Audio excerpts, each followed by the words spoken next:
name's Chris Allen, and this is the Chris Allen MMA Show. Today, I'm being joined by a fighter all the way from Norway. He's one of the top-ranked fighters out there at the moment. He's undefeated. He's only been doing it for the last couple of years, really. You know, it's Thomas, the last Viking Narmo. How you doing, my friend?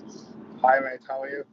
Yeah, not too bad, not too bad. So, yeah, obviously, it's been a bit of a tough one for yourself recently. You had a lot of things coming up, didn't you? But then all of a sudden, coronavirus cancelled all this stuff. So, are you still training? Are you still preparing for those fights, or are they completely cancelled? So I was preparing for a fight in March, and I was in the UK actually at the BST Academy. Yeah. And I came home on a Sunday, and on Monday the whole country went in lockdown. So I was like, "Oh fuck, I'm not fighting." I know, it's crazy. That was March. Felt kind of a waste, you know, with all the training and everything you put into a fight camp, and then you end up with nothing. So I was quite down, to be honest. Like mentally, I felt really bad. I was so disappointed that I didn't get the fight. And then I was supposed to fight next Saturday, actually, in Stockholm at the Brave card that they have there. Yeah. And now I have a inflammation in my hip, so I can't train. So, like, what a nightmare, man. Yeah, because obviously that's a big organisation, Brave. You know, one of the biggest ones you'd have been on to date, sort of thing. So such a shame, really. But have you, with your injury, have you managed to get over it? Like, have you got a plan to recover from it? Well, I'm rehabbing it now, so I guess it will be another 2 to 3 weeks, and then I'll hopefully be back in the gym. And then I'll be looking to fight as soon as possible. So hopefully, come September, I'll be ready. Like, I only need a couple of weeks. Such a shame, though, because it's not exactly a long way just to go down to Stockholm for you. You know, it's not too far, and I'm sure. Actually, it's probably faster to go to London. Oh, really? Yeah, I think it's a 6-hour drive, because Brave, they didn't want us to fly over because of the whole Corona situation, so we had to drive a car. And if I go to London, it's like 1.5 hour flight, and driving to Stockholm is 6 hours approximately. So, I mean, yeah, I know. It's crazy, isn't it, how close we all are to each other, to be fair. And, what I find crazy about the whole situation is, obviously, you're from Norway yourself, and the sport isn't even legal there yet. You know, and how does like a fighter like yourself, because we've seen a lot of good fighters out of Norway, like Thomas Robertson's in Cage Warriors at the moment. How do you guys find ways to train and, you know, ways to keep motivated, because the sport is not even allowed to be done in your country? How does that work? Like, you can train MMA. You're allowed to have a gym and go training, but you can't compete, not as an amateur or not as a professional. So, I mean, it's.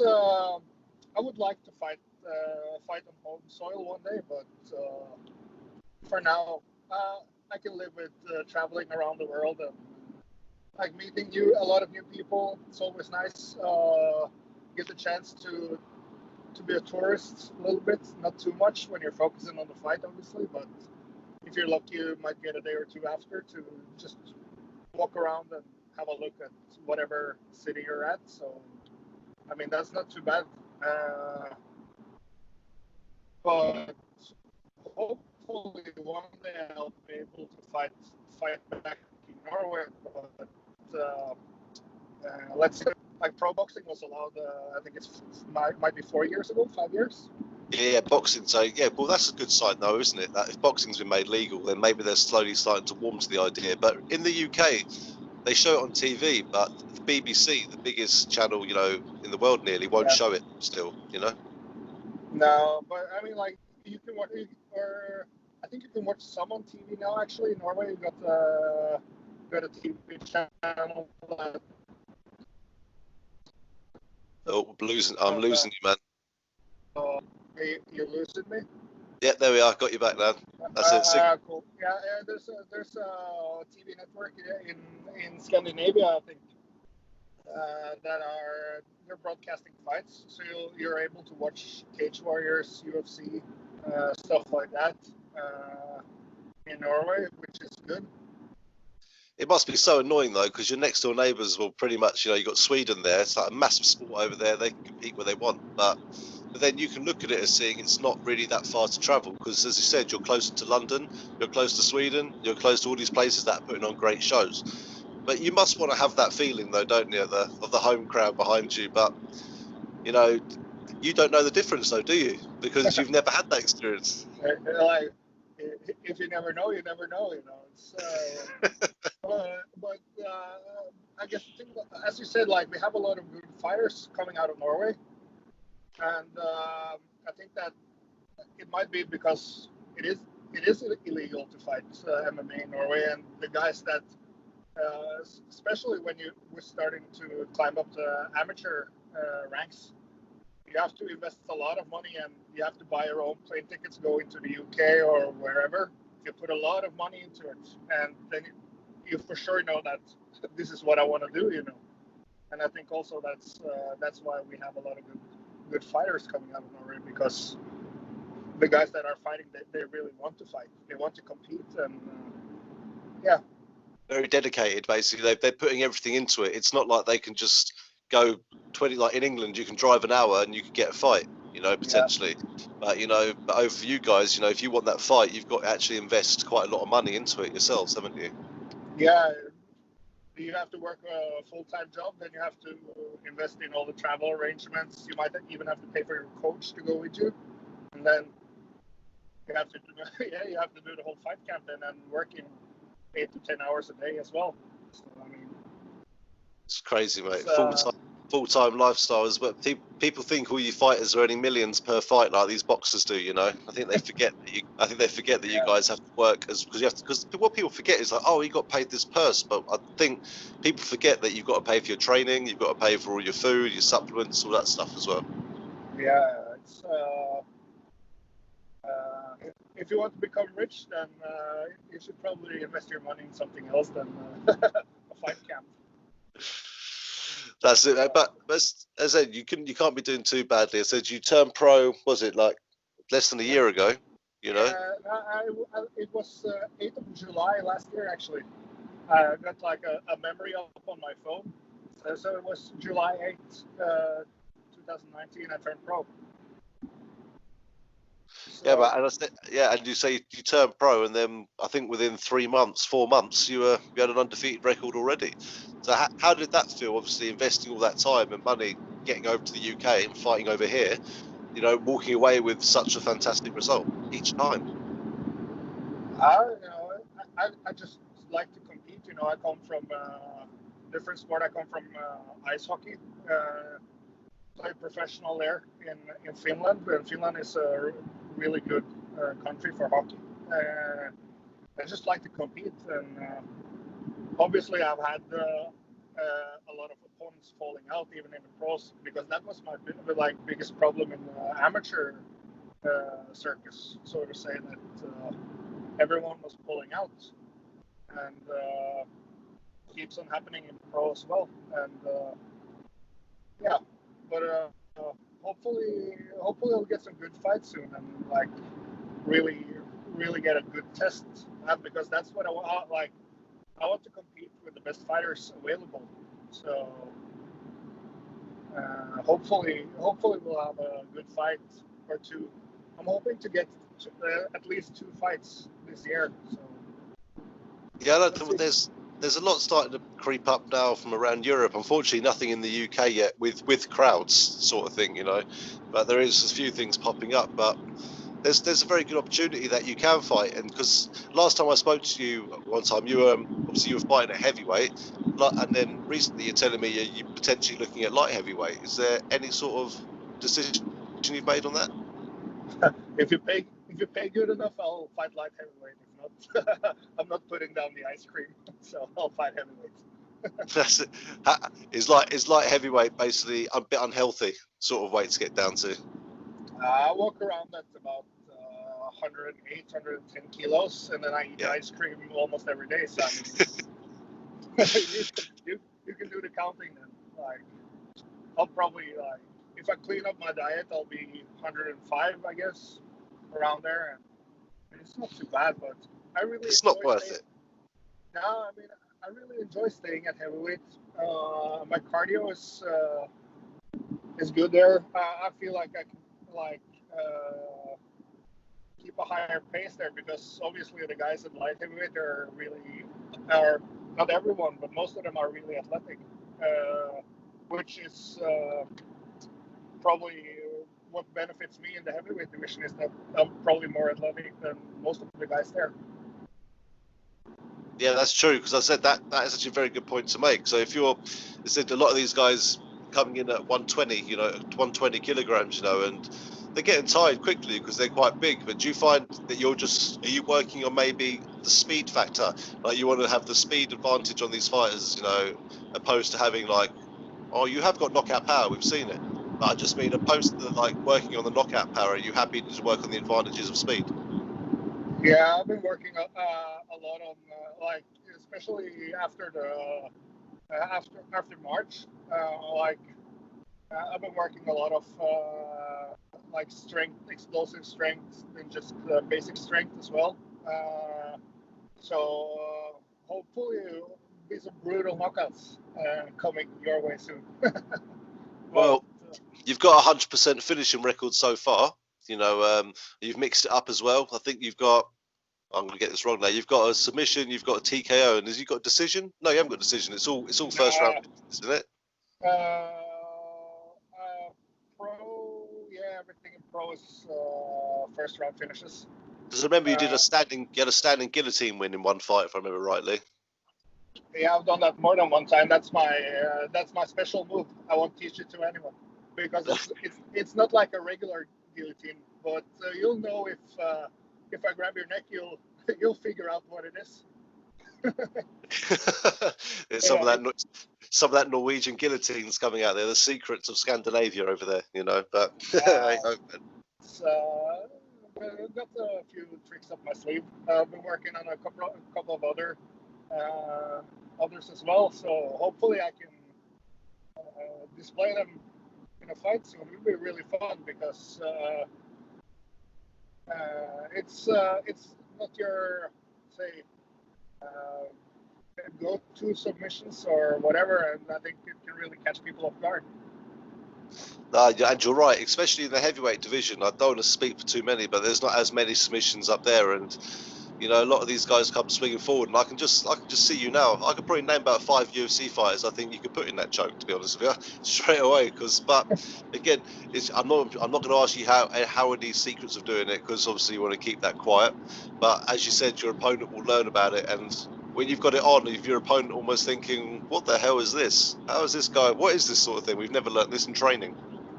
Yeah, and that's basically what it is as well. You won't learn these kind of submissions in training.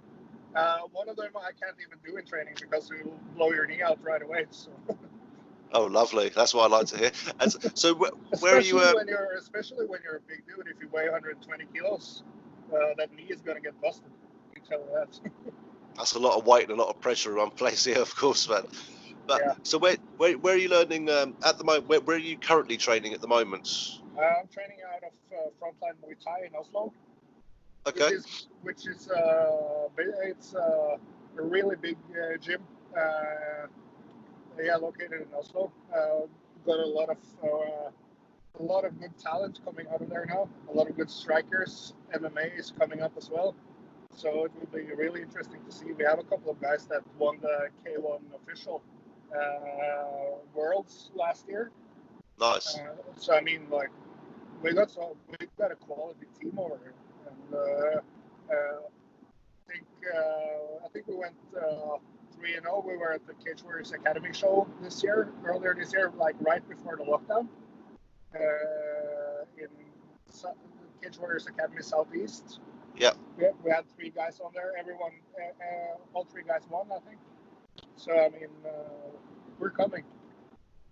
That's it, man. That's what I love to see. It's as a sports, in the UK, it's definitely one of the fastest growing sports in the UK.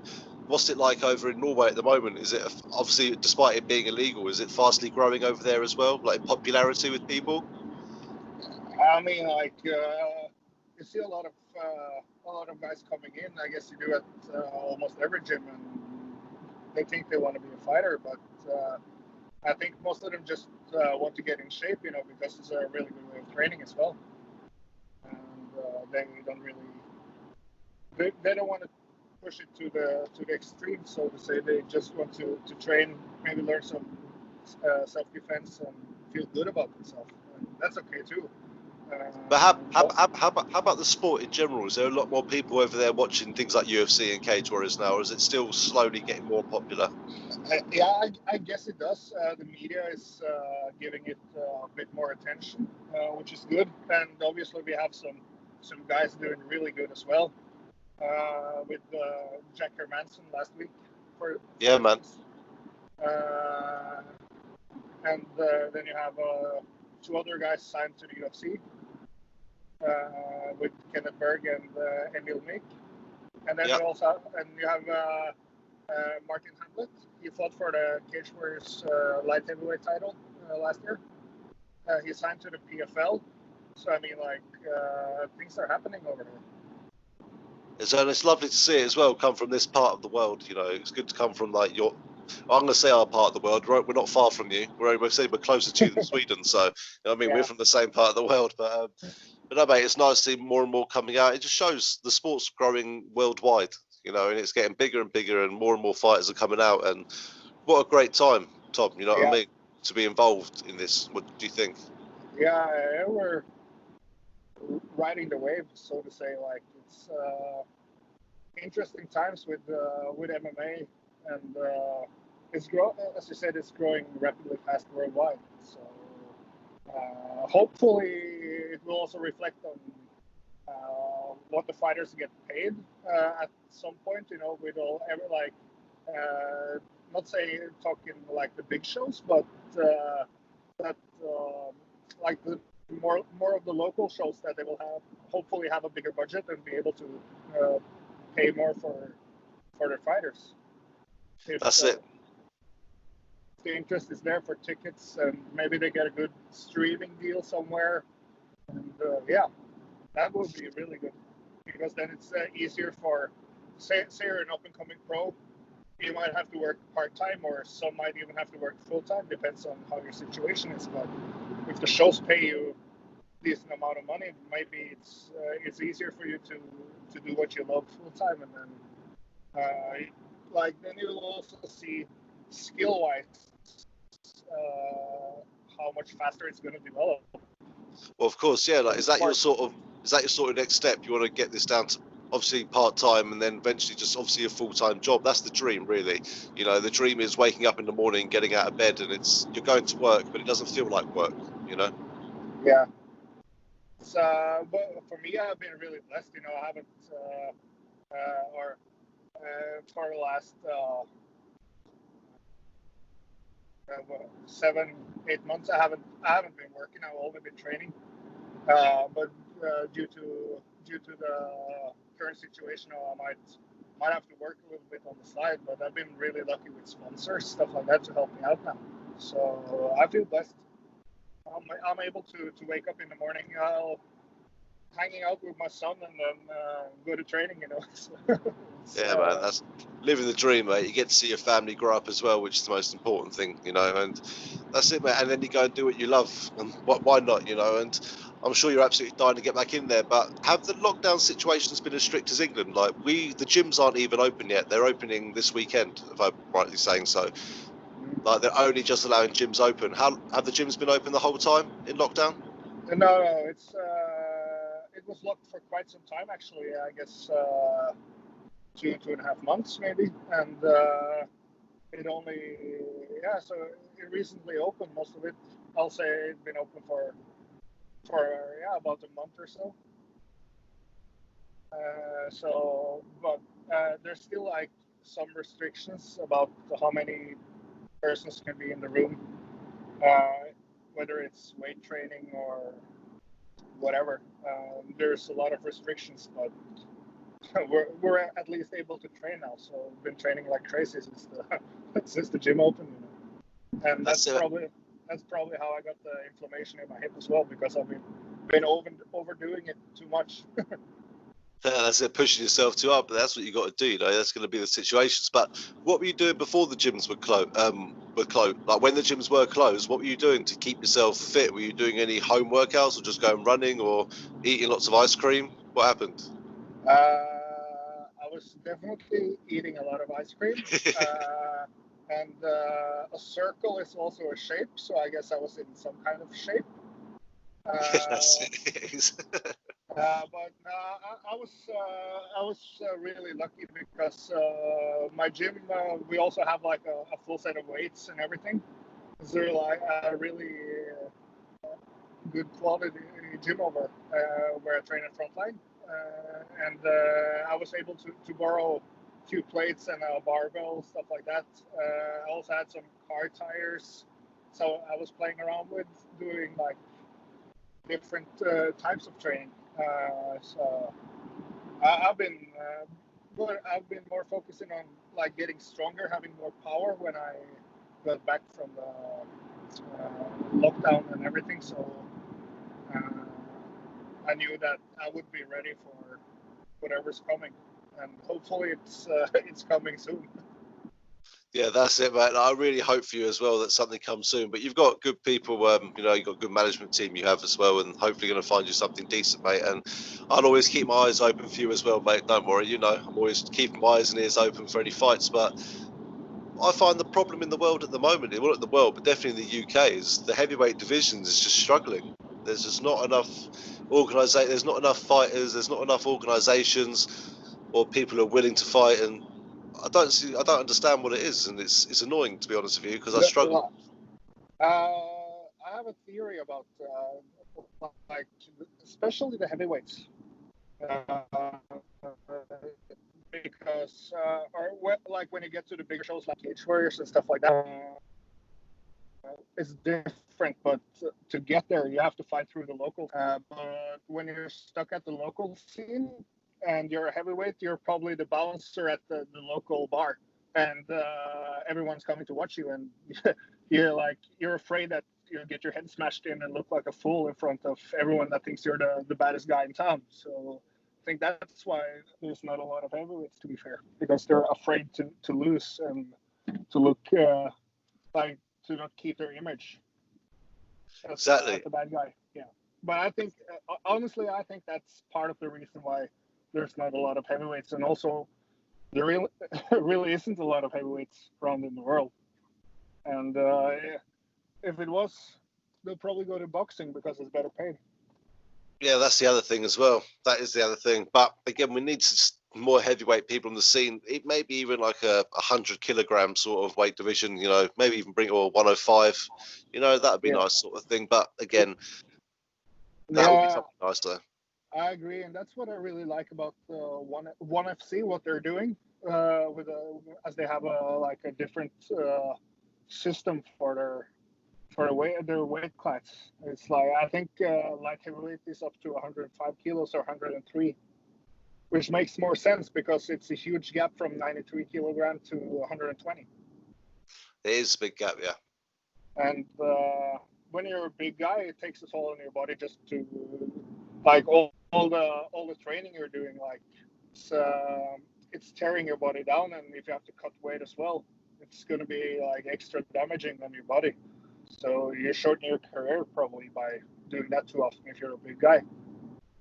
No, you're right. And I completely, if any fighters I work with or anything said, oh, we want to go light heavyweight, but it might kill me. I was like, well, don't do it.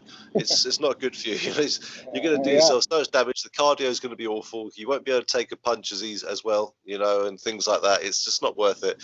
And that's the good thing you said about ONE FC. They completely ban the whole weight cutting scenario, which is the best thing I think we could all do going forward. Don't you agree? Yeah, I agree, but I think it's a long road before before we're all at the same page there. And uh, for me, I've been fighting both light heavyweight and heavyweight, and I feel like when I stay at heavyweight, I can focus more on like having good sessions, train hard, stuff like that. But when I'm fighting at light heavyweight, I'm more focused on actually making the weight rather than training, you know. So and because I'm in the middle of two weight classes, it's for me it kind of sucks to to be stuck at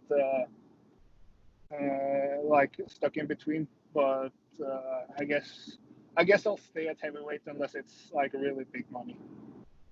Well, I know people who've had to actually cut to get to heavyweight, you know. So, you know, it's quite crazy. Some of the people out there, man. You know, and again, people like that, you're gonna have the speed advantage against, and also, but one place there is a lot of heavyweights I found actually is in like the Russian organisations and places like that, and Yeah. there's a lot of big guys over there, you know. But again, not many people want to fly. Not many people can fly to Russia. You know, you have to get visas, even in the UK and stuff like that. It becomes a lot of hassle. Do you find it quite nice and easy from where you are, just traveling to the UK and places without having to get visas and all that sort of stuff? Yeah, it's really easy to get to the UK, but for me, I'll fight any fight that makes sense. Like if it's a good and reasonable opponent, and it's a fight that can take me further in my career. Yeah. And Yeah. on the right path, I'll take the fight. Doesn't matter if it's in Russia or if it's in UK, Sweden, wherever. I mean, like, I just want a good fight. You know, it's a good competition, so to say. Like, as I said, I really love to compete, and that's why I'm doing it. I love to compete, and this is for me. MMA is the ultimate competition, you know, because you can't just rely on one thing. It can only take you so far in MMA. You have to master so many different aspects of the game to get that's really it. good. That's why it's the greatest sport in the world in my eyes. You know, you have to be good at everything, which is what I love about the sport. And my brain, I could learn all the skills maybe, but I don't think my brain would be able to think of all those different things at once. So it takes a clever person to get in there. I'll give you guys that. It takes a smart person, but then is it smart to get in a cage when someone shuts the door? I don't know, but I like to sit on the other side of the cage, mate, personally. Yeah, I mean, like it's a mental test just to get in there, but once you've done it, you most likely want to do it again. So. It's like when people say when you get a tattoo, you just want to get more. But there you are. I can relate to that as well because I said I'm only having one, and I ended up with a full sleeve, and I got some on my neck and chest and back and everything. So like, I can relate to that one as well. That's it, man. Viking style. You need to bring the beard back. Why did you shave the beard off? If you mind me asking. Oh, it's quite sunny out there in Norway, you see. So I like to get a bit of face tan and just. I've been having a beard for I don't know 4 or 5 years maybe, and I just wanted my skin to breathe a little because it can always grow back out. And no one would believe me when I told them how young I was, and that I shaved the beard off. They were like, "Oh yeah, now I believe you." So, Yeah, man. Like you look. Honestly, it's like a completely new man. Like I could put you in a cage against someone, change your name, and they wouldn't even know. Like you fought, even though you fought them before. You know. that'd be that's true. that'd be interesting for sure, man. That'd be it. But mate, it seems lovely over in Norway at the moment, mate. It seems a lot better than it is in the UK. Yeah, it's. I'll try to flip the camera around here. Let's see. It's about 18 degrees out here now. Really beautiful nature. So just gonna enjoy myself a little bit. Just be careful though, mate. You're driving on the wrong side of the road. Yeah. Oh, I didn't notice. Didn't even notice. That was quite funny. Last time I was in the UK, actually, when I was driving myself, so I was I was shaking the whole way from the airport until I arrived in Northampton. It's crazy, mate. Is it? Do you know what? I will give it to you. I've driven on the other side once, and I couldn't. My brain just wouldn't connect. It wouldn't click into the mode of doing it. You know. So I just got a cab. But fair play to you. But I don't understand why you guys keep on driving at the left side of the road. I think like what other countries than the UK are doing it? Is it Japan? No, like some of the old British Commonwealth countries, like say Hong Kong, South Africa, Australia, Ireland. Where was the other place? There's Mauritius, randomly.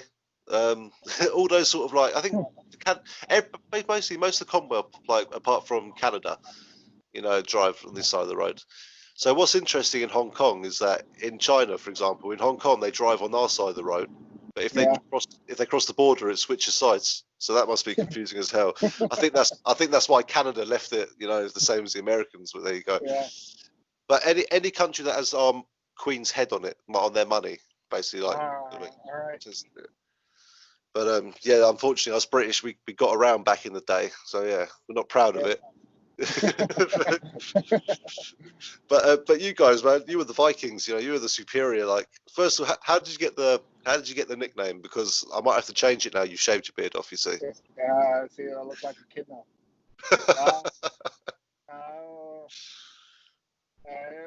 There was I can't remember what show it was on, and there was a guy there. I think he was doing like some media stuff for one of the shows, and he was like, "Oh yeah, you big Viking, come over here." And everyone that comes from Scandinavia that are like my size, they're going to be named Viking. I said, like, I've had it with this Viking thing. I'm going to be the last of the Vikings. Really, it's enough now. We have some great legends in like Norwegian MMA being named the Viking and stuff like that, like John Olav Einemo, for instance. So, I just said, like, we've had enough Vikings now. I'll be the last one. So that's basically how I ended up with the nickname. Oh, fair enough. Yeah, I would have thought something completely different, But no, I like it, Out of all the ones that are chosen, you're the last one. I would have thought, the last one on the battlefield. I don't know, the last one standing survived. But but no, mate, that's nice. And it's nice. It's actually interesting the way it come across, because there's a lot of interesting story with people, with people's nicknames now they get them, and they're always different. Some of them are interesting, some of them are boring, and that one was okay. So we like that one. Yeah. I mean, caught me off guard, mate. But again, mate, it's part of the heritage, Yeah, obviously it's and the Viking culture is popular worldwide. See, with all the TV shows, stuff like that coming out. So I mean, just be a part of the hype train, so to say, with with the Viking stuff. Yep. Because I love. You're right. I was gonna say you're right, mate. The Nordic mythology is massive, mate. It's really marketable. Can you hear me? Yeah. Sorry, I cut off. Being 6 foot now. No, it's really marketable, especially for me being 6'7", coming from Norway. I mean, it's when I had the beard, long hair, like blonde, tall fighter. It's really marketable to be a Viking, and people seem to fancy it. So, I mean, why not? And haven't you got a there's definitely a guy who looks like a Viking. I know you train with him. I think you train with him anyway, and he's been putting a lot of pictures up. Is it Kim Valhalla? Is it Valhalla? Yeah, it's actually his middle name or something. Valhalla. Is it Valhalla? Passport. But Valhalla is actually something from Nordic mythology, though, isn't it? Yeah, that's where all the fighters go when they die. Yeah, that was it. Battle. Yeah. Yeah, I love Nordic mythology. I must have played so many PlayStation games based on Vikings and stuff like that, mate. It's great fun. Yeah, there's a new one coming as well. I saw a commercial for it. The Assassin's Creed. It's coming up with a Viking game now. I saw it. Well, that'd be definitely worth a look then, mate. Yeah, as you said, super marketable, and got this country and it's worldwide, and everyone loves that sort of stuff. And as I said, now we've got the actual Vikings. Well, sorry, the last Viking coming out of Norway, to come and take everyone on. And mate, it's going to be great to see what you do in the future. But what you were saying earlier, you said before this you were doing ice hockey and things like that. So, before ice hockey, what were you doing? What made you actually want to get into combat sports? Because obviously ice hockey is no touch rugby sort of game. It's quite a tough game. Yeah, I mean, I really hate going to the gym, to be honest, like lifting weights and stuff. Even though I do it, it's not really what I enjoy to do. And when the hockey season was over, everyone was lifting weights to get stronger and stuff like that. And I couldn't find the motivation to do it. But I was always fascinated by martial arts, and we had like in the summer the team would sometimes go and do wrestling, like at a local wrestling club. And I found that I liked like the style of training they were doing, and it wasn't like just pushing an object from A to B, so to say. So when I got injured from hockey, then figured out I might go back to that type of training to stay in shape, you know. So because I really like had to drag myself some days just to go to a gym and lift weights. So How did it feel then, changing the ice rink for a cage? The first time you stepped to that cage to compete, obviously you didn't have to wear ice skates. But I mean, like, how did it feel, mate? First of all, to yourself, did you feel this is what you really wanted to be doing? first time I was I didn't really know what to expect. Like when I had my first fight, I'd only been training for a couple of months, so I just jumped right in there. I think I did my first Muay Thai fight when I'd been training for 2 to 3 weeks, maybe. So I mean, like Blimey, man. I just jumped right into it. And I met a guy. He had like I think someone said he had like 15, 20 Muay Thai fights or something. So I figured like, yeah, who cares? Why not? Bloody hell. I'm just here to compete. So. Mate, you've definitely got that competitive nature, and obviously that's what's going to get you around, obviously, in this world, man. I can see you've arrived at where you know. You've arrived at your destination. Yeah, no, I haven't. I stopped the car in park, so it's the interview will get better quality actually. But I'm not in a rush, so. No, man, the quality was all fine there completely. But no, it's great to see how you came through, and obviously, what did you enjoy most about when you started MMA? Was it the stand up, the groundwork? What fascinated you the most?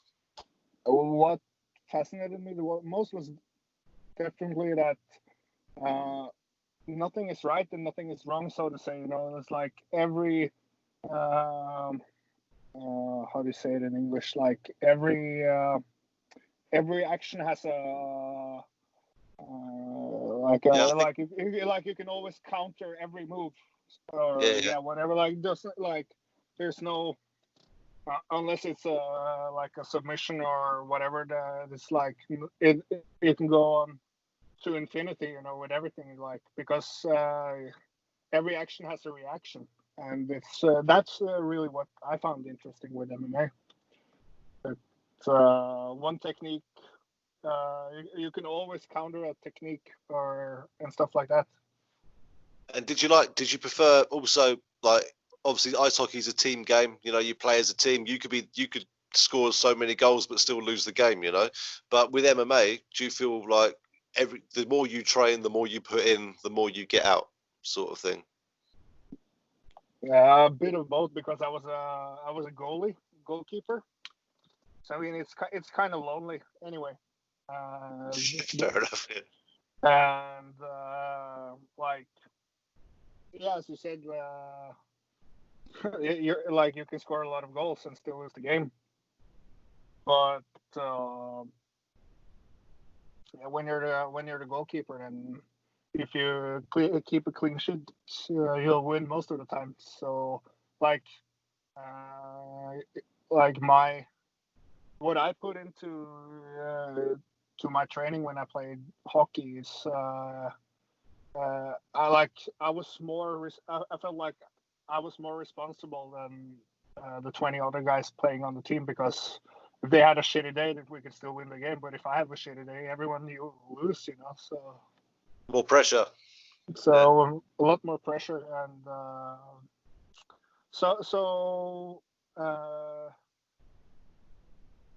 no, because I had to perform anyway, you know. So in that like it's a lot of the same like feelings and emotions, towards that. Sorry, mate. I'll just quickly grab something. I do apologise. No worries. Just checking the door quickly. Yeah. Okay. Sorry about that. I thought I had someone trying to come through the front door then. Oh, Right. Anyway, I'll just show him yours. Say, look, I've got my fight friend here. He only lives down the road. He'll come round. Right. Okay. Sorry about that, mate. Okay. no worries. Yeah, but before I let you go there, mate. First of all, I just want to say, obviously I've been chatting to you for a while, and it's great to have you on and speak to you face to face, mate. It's nice, because we've had a lot of contact, and I appreciate your driving. You're a busy man at the moment, so you take some time to have a chat with me, and Always. and it'd be good. Always. Obviously, I can't wait to see the Norwegian domination carry on, mate, behind people like Hermansen, like you were saying. Yeah, I'll always take time to or find time for people that are trying to push MMA forward, especially coming out of Norway. You have to grab the opportunities you have and go on do stuff. I think it's really important that for saying this to all Norwegian fighters, like take the opportunities to like first of all get your name out there, because MMA is not legal. So if you want to fight, then people got to know who you are. It's the best way to get a fight. It's to promote yourself. Exactly. There's not exactly many local fights going on. So yeah, I completely agree with you, mate.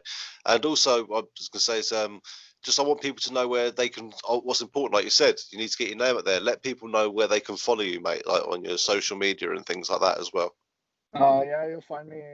You can find me on Facebook. It's Thomas Narmo. You'll probably put the name in when you. Yeah, and on Instagram it's Narmo MMA. And I also have a Snapchat. It's Thomas Narmo as well. If people want to see what I'm doing throughout the day, it's mostly eating ice cream, to be fair. But I tried different types, and I'll give you a good review if you're into food and stuff. I recommend that you follow either my Snapchat or my Instagram, because it's a lot of food there. Ben and Jerry's are going to be calling you up for sponsorship soon, man. Do you know what I mean? So, I've been hoping for that for quite some time now, and actually, when I've been traveling around, they have actually given me some free cones, to be fair. But there you go, man. but yeah, I mean, I would be nice. Well, I'll be the face of the company if they need if they need one. Yeah, you have to walk in the cage in a big Ben and Jerry's outfit, and they'll pay you $100 grand a year. That'd be fine. Yeah, I'll do it. Yeah, then I'll do it. No worries. All right, mate, cool. And also, before you go, give a shout out to any friends or family or gym partners that help you get to where you are today, mate, as well. Yeah, I would like to give a big shout out to all the guys over at Frontline Muay Thai in Oslo, all my training partners, coaches Chris and Ismar were the main coaches. David, my manager, working to get thing in the right directions. Got a few sponsors as well that I would like. They know who they are, and just want to say thank you for giving me the opportunity to become a better fighter every day.